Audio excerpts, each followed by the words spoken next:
أما بعد فإن خير الحديث كتاب الله وخير الهدي هدي محمد صلى الله عليه وسلم وشر الأمور محدثاتها وكل محدثة بدعة وكل بدعة ضلالة وكل ضلالة في النار.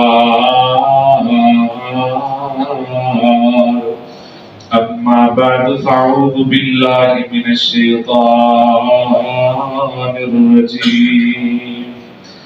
بسم الله الرحمن الرحيم. إن الله وملائكته يصلون على النبي يا أيها الذين آمنوا صلوا عليه وسلموا تسليما. صدق اللہ العظیم. تمام قسم کی تعریفیں حمدیں ثنائے اللہ رب الجلال والاکرام کے لیے بے شمار لا تعداد انگنت درود و سلام سرور کائنات امام الانبیاء حضرت محمد الرسول اللہ صلی اللہ علیہ وسلم کی ذات مقدسہ مطہرہ پر بے شمار رحمت نازل ہوں اہل بیت پر، صحابہ کرام پر، تابعین اعظام پر، اولیاء کرام پر اور ائمہ کرام پر. حمد و ثنا کے بعد آج کی گفتگو کا موضوع درود طیبہ، اس حوالے سے کچھ باتیں کرنا چاہتا ہوں. دعا ہے اللہ کریم صحیح معنوں میں بیان کرنے کی توفیق عطا فرمائے.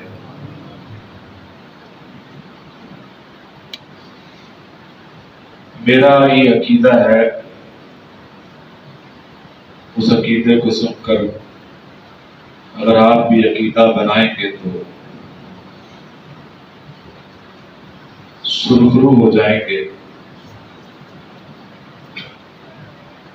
دل میں احساس پیدا ہو جائے گا. میرا یہ عقیدہ ہے اور میرا اپنا بھی ذاتی نظریہ ہے، قرآن و سنت کی روشنی میں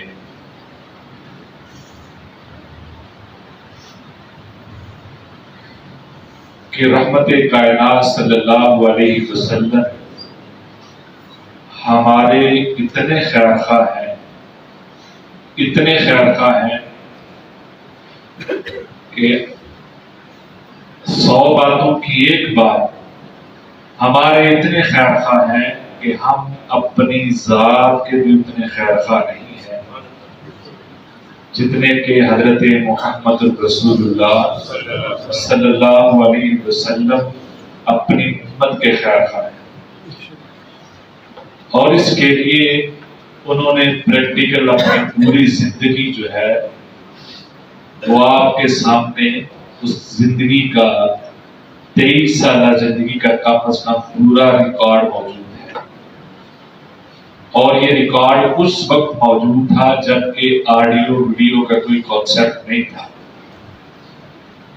اور اس ریکارڈ کی پوری سند موجود ہے، پورا پروف موجود ہے.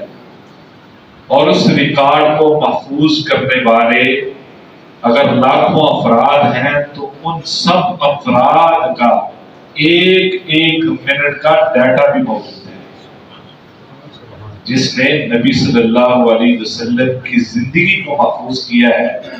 اور اس محفوظ کرنے میں چلتے چلتے اس نے حصہ ڈالا کہ اس نے آگے سے یہ بات سنی اور آگے پہنچا دی اور ایک دفعہ اس نے بیان کر دی تو اس بندے کی پوری زندگی کا ڈیٹا بھی کتابوں میں موجود ہے، چیک کیا جا سکتا ہے. یہ حضرت محمد الرسول اللہ صلی اللہ علیہ وسلم کی زندگی مبارک ہے. حضرت عمر بن عاص اب تھوڑی سی توجہ کریں گے، ایک بات کا دوسری بات سے لنک ہے، تعلق ہے، یہ اکیلے اکیلے سمجھ نہیں آنے والی. کیونکہ ان کا آپس میں گہرا ربط ہے۔ حضرت عمر بن عاص رضی اللہ تعالیٰ عنہ فرماتے ہیں کہ میں نے اسلام قبول کرنے سے پہلے جو زندگی دیکھی ہے اس میں سب سے زیادہ نفرت نعوذ باللہ رحمت کائنات صلی اللہ علیہ وسلم سے تھی، اور جب میں نے اسلام قبول کر لیا، یہی بات سمامہ بن اسال کے بارے میں مشہور ہے، جب میں نے اسلام قبول کر لیا تو ظاہر ہے سب سے محبوب چہرہ حضرت محمد رسول اللہ صلی اللہ علیہ وسلم کا ہی مجھے لگتا ہے۔ اب میں آپ سے محبت کا اظہار کرنا چاہتا ہوں، آپ کی اطاعت اور آپ کے ساتھ تعلق کا میں حق ادا کرنا چاہتا ہوں، اور اس کے لیے میں بے بس ہوں، اس کے لیے میں بے بس ہوں۔ یہ حضرت عمر بن عاص کی بات نہیں ہے، امت کا ادنا فرد اس سے لے کر حضرت ابوبکر صدیق رضی اللہ تعالیٰ عنہ تک کوئی بندہ بھی رحمت کائنات صلی اللہ علیہ وسلم سے محبت کا پورا حق ادا نہیں کر سکتا، یا ان کو بدلہ دینے کی طاقت نہیں رکھتا جو انہوں نے امت کے لیے کیا ہے۔ کرنا بھی چاہے تو وہ پورا حق ادا نہیں کر سکتا، اس بدلے کو دے نہیں سکتا، حصہ ڈال سکتا ہے۔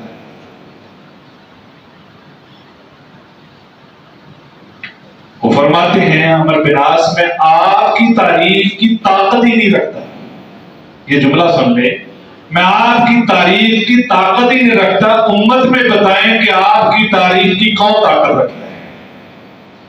یہ سب کا جملہ ہے، کیونکہ محمد صلی اللہ علیہ وسلم جو لفظ ہے اس کا مطلب یہ ہے جس کی زمانہ تعریف کرے، جس کی تعریف پورا زمانہ کرتا ہے، اس کو محمد کہتے ہیں صلی اللہ علیہ وسلم۔ اور احمد اس میں تفضیل کا صیغہ ہے، احمد حمد سے ہے، حمد کسے کہتے ہیں؟ تعریف کو کہتے ہیں۔ محمد بھی حمد سے ہے، حمد کسے کہتے ہیں؟ تعریف کو کہتے ہیں۔ محمود وہ بھی حمد سے ہے، وہ کس کو کہتے ہیں؟ تعریف کو کہتے ہیں۔ یعنی یہ اس کا ایک پورا اللہ نے سائیکل بنایا ہے، اس کا پورا ایک سرکل بنایا ہے تعریف کا، اور اس کا نام پھر احمد چنا ہے، محمد چنا ہے صلی اللہ علیہ وسلم۔ اور احمد کسے کہتے ہیں؟ احمد اسے کہتے ہیں جو بہت زیادہ فضیلت والا، مطلب یہ لفظ احمد بھی پیغمبر کی تعریف کرنے میں کم پڑ گیا، کیوں؟ اس میں تفضیل کا صیغہ اس لیے ہے، اور احمد اسے کہتے ہیں، محمد اسے کہتے ہیں جو تعریف کرنے کے بعد بھی تعریف کرے، تعریف کرنے کے بعد بھی جو تعریف کرے اسے محمد کا معنی ہے صلی اللہ علیہ وسلم۔ اور احمد کا مطلب اس جیسی کسی کی دنیا میں تعریف نہیں ہے، نہ کوئی کر سکتا ہے، نہ اس کی استطاعت ہے، لہذا کسی کے پاس تعریف کرنے کی استطاعت نہیں ہے۔ اور وہ ہستی کون ہے؟ کون سی ہے وہ ہستی؟ وہ ہے کہ اس کائنات میں اس جیسے مرتبے کا بھی کوئی نہیں ہے، اور اللہ کی تخلیق میں وہ شاہکار ہیں، اس لیے اللہ رب العزت نے ان کے لیے ہر چیز کا اسپیشل بندوبست کیا ہے، ہر چیز کا اسپیشل بندوبست کیا ہے ان کے لیے۔ اگر میں اس طرف چلا جاؤں تو موضوع دوسری طرف چلا جائے گا، ہر چیز کا الگ سے بندوبست کیا ہے۔ اور تعریف وہ تب سے شروع ہو گئی تھی کہ جب ابھی کوئی انسان دنیا میں نہیں آیا تھا، تعریف تب شروع ہو گئی تھی جب کوئی پیغمبر بنا نہیں تھا۔ اللہ نے عالم ارباب میں پیغمبروں کو اکٹھا کر کے کہا تھا آپ اپنی اپنی نبوت کا پرچار کر رہے ہو، تو اس دوران میرا پیغمبر آ جائے تو انہیں اپنا سب کچھ چھوڑ دینا ہے اور میرے پیغمبر کی مدد کریں۔ میرے پیغمبر کی کیا کرنی ہے؟ مدد کرنی، یعنی ان کی اطاعت کرنی ہے، فرما برداری کرنی ہے۔ تب سے تعریف شروع ہو گئی ہے۔ اب تعریف کی طاقت کوئی نہیں رکھتا، تو پھر اللہ رب العزت نے اس کا بندوبست کیسا کیا ہے جس میں کسی کو کوئی کمی فیل ہی نہیں ہوگی. وہ بندوبست کیا کیا ہے جو میں نے آیت تلاوت کیا, ان اللہ و ملائکتہ یصلون علی النبی یا ایھا الذین آمنوا صلوا علیہ وسلموا تسلیما. اس کا ترجمہ تقریباً سب کو آتا ہو, نہیں بھی آتا تو یہ مطلب یہ ہے کہ بے شک اللہ اور اس کے فرشتے نبی پر درود بھیجتے ہیں. درود بھیجتے تھے نہیں, درود بھیجیں گے نہیں, درود بھیجتے ہیں. جبکہ صیغہ مضارع کا ہے, مضارع میں دو معنی مستقبل کے پائے جاتے ہیں یا حال کے پائے جاتے ہیں, اور پیچھے لفظ انا کا اللہ نے لگایا ہے. پہلی کا یہ ترجمہ, دوسرا ترجمہ یا ایھا الذین آمنوا صلوا علیہ وسلموا تسلیما, اے ایمان والو درود بھیجو اور سلام بھیجو. اب چاہیے تو یہ کہ اللہ کو پہلے آرڈر دینا چاہیے تھا, پہلے بندوں کو آرڈر دینا چاہیے تھا کہ اے ایمان والو تم پیغمبر پر درود بھیجو, پیغمبر تمہارے لیے بھیجا ہے. چاہیے تو یہ تھا, لیکن اللہ نے کیا کہا پہلے وہ آیت کہ ان اللہ و ملائکتہ یصلون علی النبی, بے شک اللہ اور اس کے فرشتے درود بھیجتے ہیں. یعنی پہلے یہ بتایا ہے اے انسانوں, اے میرے پیغمبر کے امتیوں, کسی غمان میں نہ رہنا, کسی گھمنڈ میں نہ رہنا. تمہارے درود کی نہ اللہ کو ضرورت ہے نہ نبی کو ضرورت ہے. کیوں؟ وہ اپنے پیغمبر پر خود درود بھیجتا ہے, اس کی فرشتوں کی اتنی بڑی جماعت درود ہر وقت بھیجتی ہے, اور اللہ کی ذات ان اللہ و ملائکتہ یصلون علی النبی کا مطلب یہ ہے کہ 24 گھنٹے میں ایک سیکنڈ کا 100واں حصہ بھی خالی نہیں جس میں اللہ اور اس کے رسول پیغمبر پر درود نہ بھیجتے ہو. تو تمہاری ضرورت کہاں پڑی ہے کہ تم درود بھیجو؟ اس لیے انسانوں کو یہ ریمائنڈ کروا دیا ہے تمہاری ضرورت نہیں ہے, نہ بھی کرو, اللہ کے پیغمبر کو کوئی ضرورت نہیں, کیونکہ اللہ خود ہر وقت بھیجتا ہے اور اس کے فرشتے بھیجتے ہیں. ہماری ضرورت نہیں. ہاں پھر بعد میں کہا یا ایھا الذین آمنوا صلوا علیہ وسلموا تسلیما, ایمان والو درود بھیجو, حکم دیا ہے. بھیج دو گے تو فائدہ کس کا, بھیج دو گے تو فائدہ کس کا ہے, آپ کا ہے. نہ بھیجو گے تو پیغمبر کو کوئی فرق نہیں, اللہ کو بھی کوئی فرق نہیں. فائدہ کس کا ہے, تمہارا ہے جو نے پہلے بندوبست کر دیا ہے. یہ تو تمہارا اضافی اعزاز ہے, اور جو درود پڑے گا اسی کا اعزاز ہے. اب یہ بات تھی کہ ایمان والو درود پڑھو. اب صحابہ جب یہ آیت نازل ہوئی, بچہ ایک مثال سمجھ لے, پھر اس آیت کا ترجمہ بھی اور پس منظر بھی سمجھ آئے. جو سمجھدار والدین ہوتے ہیں وہ اپنے بچوں کو تربیت ادب اس طرح سکھاتے ہیں. وہ اس طرح نہیں کہتے میرا ادب کرو, وہ اس طرح نہیں کہتے میرا ادب کرو, وہ طریقے سے سمجھاتے ہیں. ڈائریکٹ نہیں کہتے کہ میرا ادب کرو. وہ کیا کہیں گے, اپنی والدہ کا, باپ کہے گا اپنی ماں کا ادب کرو, اپنے بھائیوں کا, بڑے بھائیوں کا ادب, میرے بھائیوں کا ادب کرو. بڑوں کا ادب کرتے ہیں, ادب سے بلاتے ہیں. جب بچے کو یہ پتا چل جاتا ہے کہ سب کو ادب سے بلانا ہے تو اس کا مطلب کیا ہے, باپ کو پہلے ادب سے بلانا ہے. کا مطلب کیا ہے, باپ کو پہلے ادب سے بلانا ہے. اب اللہ نے پورے مسلمانوں کو یہ حکم دے دیا یا ایھا الذین آمنوا صلوا علیہ وسلموا تسلیما, کیا ایمان والو درود و سلام بھیجو. اب ایمان والے پیغمبر کے پاس چلے گئے. ایمان والے اب پیغمبر کو خود تو ریبا نہیں تھا کہ خود کہیں کہ میرے اوپر اس طرح نہیں, پہلے اللہ نے حکم دیا ہے اور ترتیب کیا رکھی, میں بھی بھیجتا ہوں, فرشتے بھی بھیجتے ہیں. پھر ایمان والوں کو کہا, ڈائریکٹ نبی کو نہیں کہا, ایمان والوں سے ڈائریکٹ خطاب ہے. اب ایمان والے پیغمبر کے پاس آئے, کہا اللہ کے رسول صلی اللہ علیہ وسلم بتائیں کہ ہم درود کیسے بھیجیں.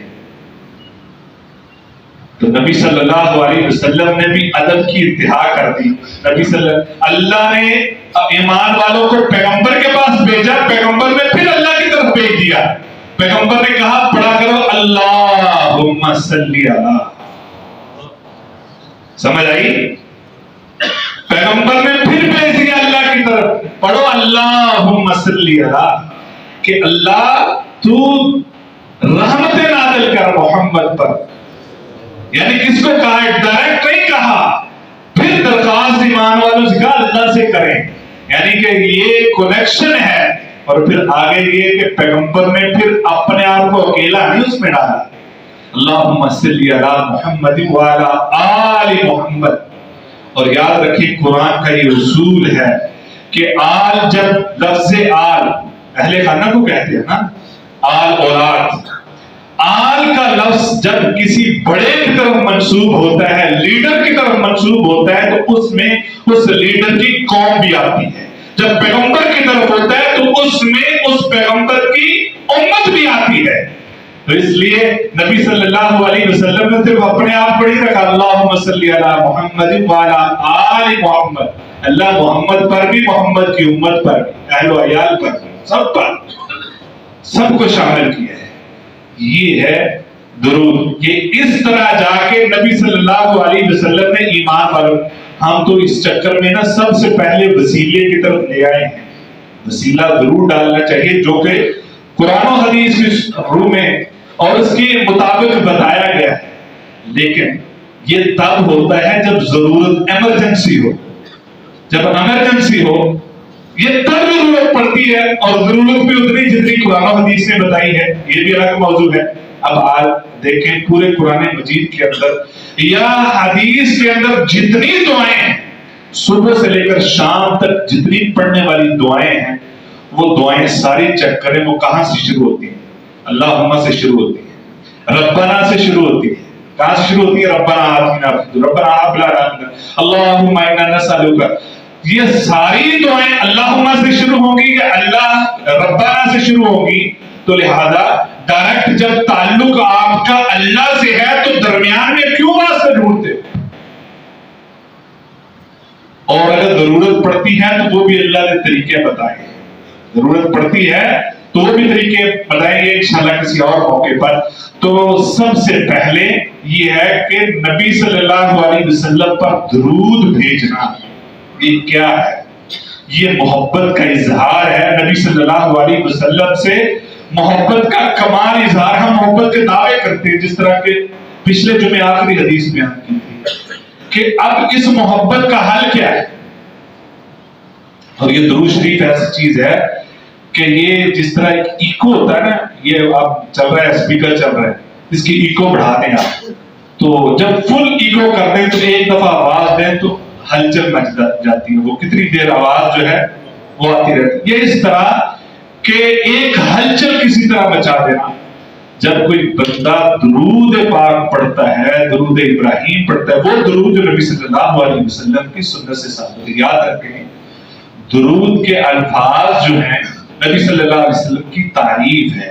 تعریف آپ قرآن و حدیث کی روشنی میں بالکل کھل کے کریں, لیکن فضیلت آپ اپنی مرضی سے نہیں بتا سکتے. فضیلت اپنی مرضی سے نہیں متعین کر سکتے. فضیلت وہی ہے جو قرآن و حدیث میں جن الفاظ کی بتائی گئی ہے وہی فضیلت ہے. تعریف آپ جیسے مرضی کر سکتے ہیں, لیکن فضیلت نہیں بیان کر سکتے. بہرحال میں یہ بات عرض کرنے لگا تھا کہ جب کوئی بندہ درود پڑھتا ہے تو ہلچل مچ جاتی ہے. کیسے؟ ہر چیز کا بدلہ اللہ دیتے ہیں. ہر چیز کا بدلہ اللہ دیتے ہیں. نبی صلی اللہ علیہ وسلم نے فرمایا درود پڑھنے کے کتنے فائدے ہیں؟ ایک حدیث میں 4 بیان کی, دوسری میں 5 ہیں. کریں 4 فائدے کہ جب کوئی بندہ درود پڑھتا ہے تو اللہ 10 نیکیاں لکھتا ہے. کتنی نیکیاں لکھتا ہے؟ 10 نیکیاں لکھتا ہے. اور 10 گناہ معاف کر دیتا ہے, اور 10 درجے بلند کر دیتا ہے, اور 10 رحمتیں نازل کرتا ہے.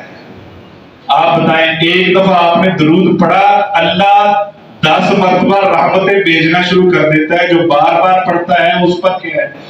اور جو 5واں فائدہ ہے نا وہ یہ ہے کہ نبی صلی اللہ علیہ وسلم نے فرمایا جو صبح و شام 10 مرتبہ